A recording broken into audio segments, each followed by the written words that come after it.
Hej, välkomna tillbaka. Tidigare har vi pratat om hur bisatser fungerar i svenska. Och idag ska vi repetera hur relativa bisatser fungerar och hur vi använder indirekta tal i svenska. Previously we've talked about how subordinate clauses works in Swedish, and today we're going to talk about how relational subordinate clauses and indirect speech works in Swedish. Låt oss börja med relativa bisatser. Let's start with relational subordinate clauses. We've actually touched upon this in our episode 3 when we talked about how som works in Swedish. So I really recommend you to repeat that video if you are still unclear about how we use som and also där och när in Swedish. But today let's repeat. Relativa bisatser leds oftast av relativa pronomen som, där och när. So relational subordinate clauses is always led by the relational pronoun som, där och när. So they are actually also subjunctions to lead subordinate clauses. So som, we've talked about previously, is to describe a noun or a person in Swedish. So in English you have who, which, that.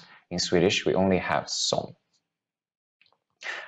Och när refererar du till en tidpunkt, där refererar du till en plats. So när is to use to refer to a time, to describe a time further. Där is to refer to a place, to describe a place further. Vi börjar titta på exempel om som. Let's start with some examples on som. Jag har en penna som är väldigt dyr. In English you would say I have a pencil that is very expensive. Or I have a pencil which is really expensive. Min bror som är polis är väldigt snäll.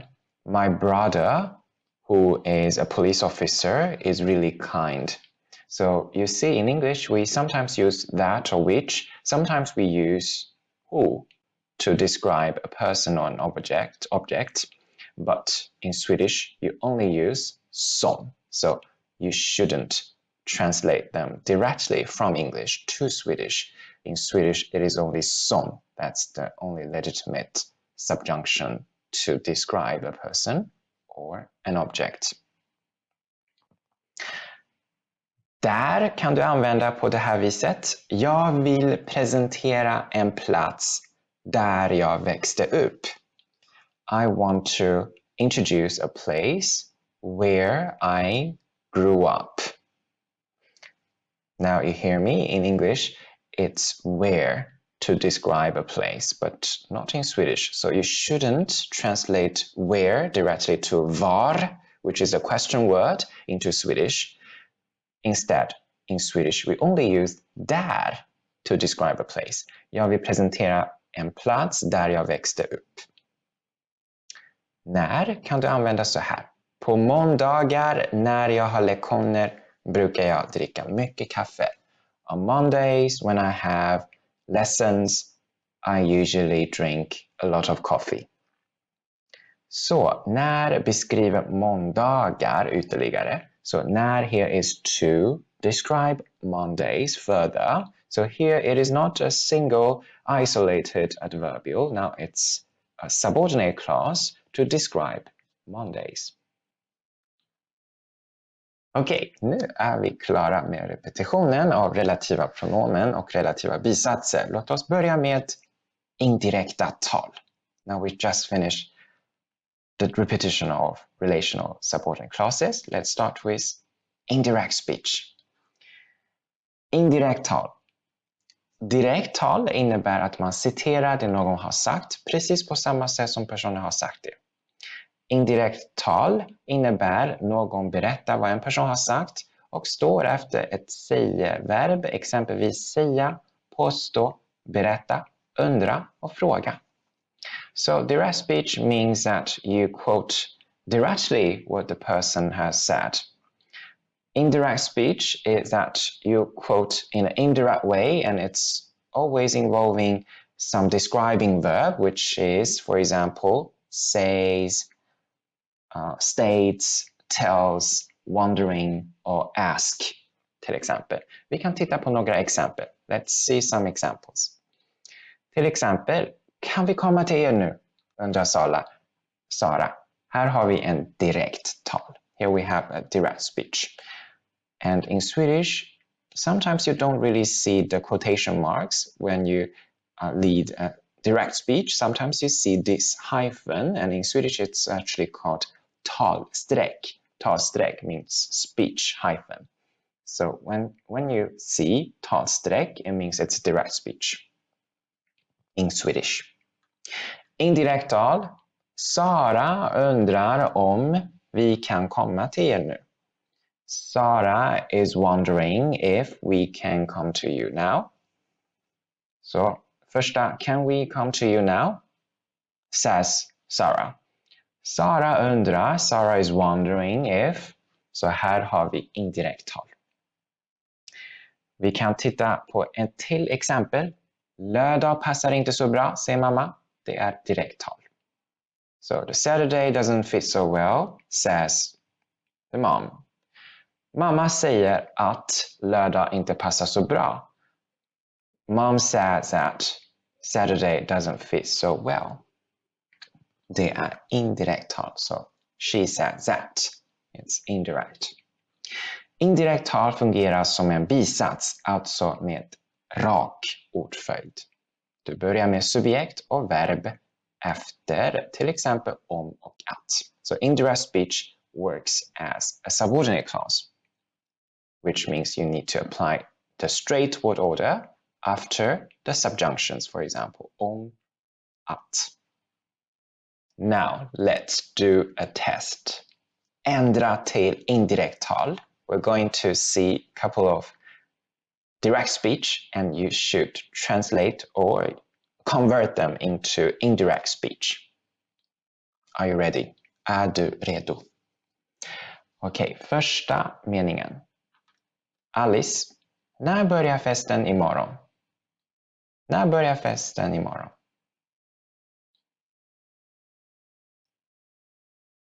Yes.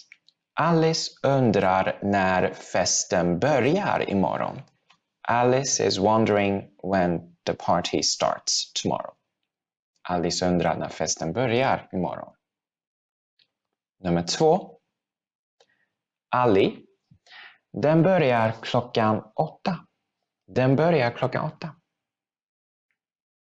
Indirekt tal.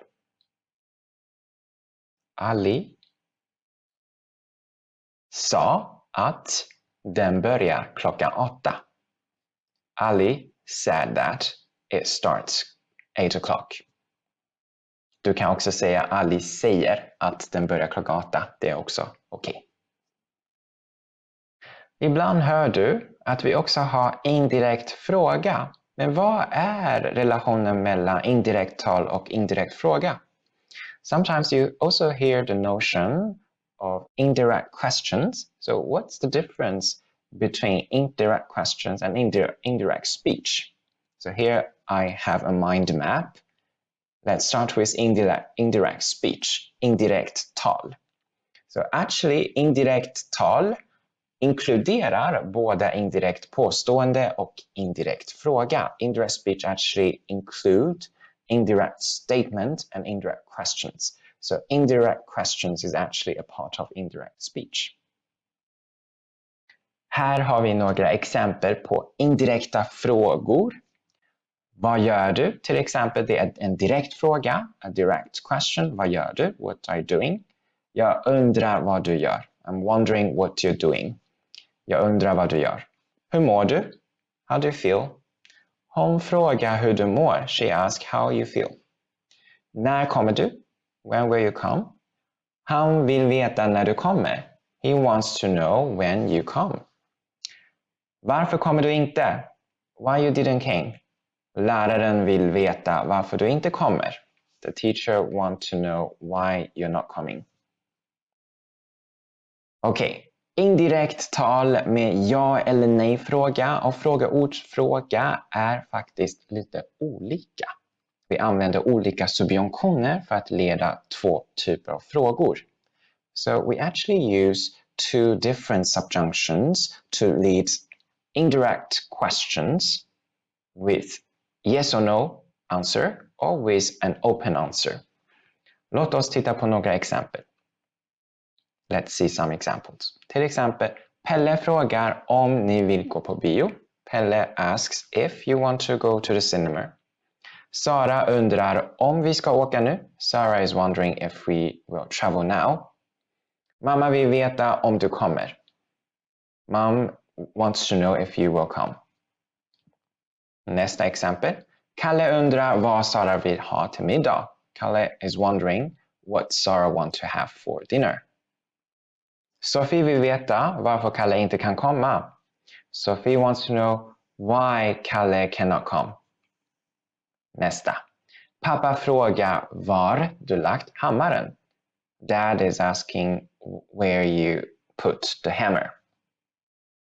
Så ni ser, när du använder om, det är alltid en ja eller nej fråga. Whenever you use om, it's always about a yes or no question.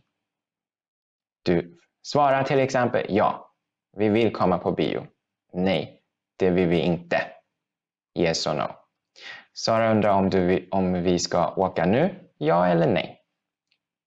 Mamma vill veta om du kommer, ja eller nej. Och när du använder vad, varför, var, frågeord, when you use what, why, vad, varför, var, where, those open questions, you always has an open answer. Till exempel, hon vill ha pasta. Han ska åka till landet. Jag har lagt den i verktygslådan, så det är inte ja eller nej. It's not yes or no question. It's always an open question. Then you would use the question word to lead the indirect speech, indirect question.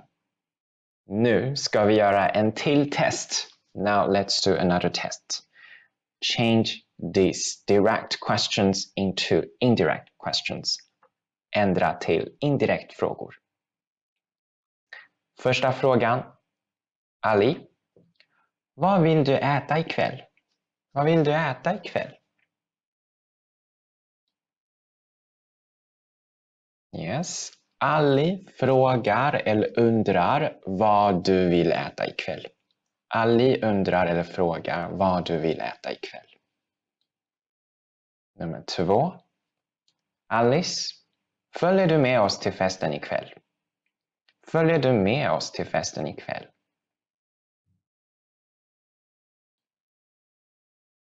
Alice undrar om du följer med oss till festen ikväll. Alice undrar om du följer med oss till festen ikväll. En sista påminnelse är att tänka på vi har rak ordföljd i indirekta frågor. The last reminder is that don't forget that we have straight word order after the question mark, after the question word. Så vad du vill äta ikväll. What you want to eat tonight. It's the same as the subordinate clause structure. So please don't use the direct question word order. Vad vill du?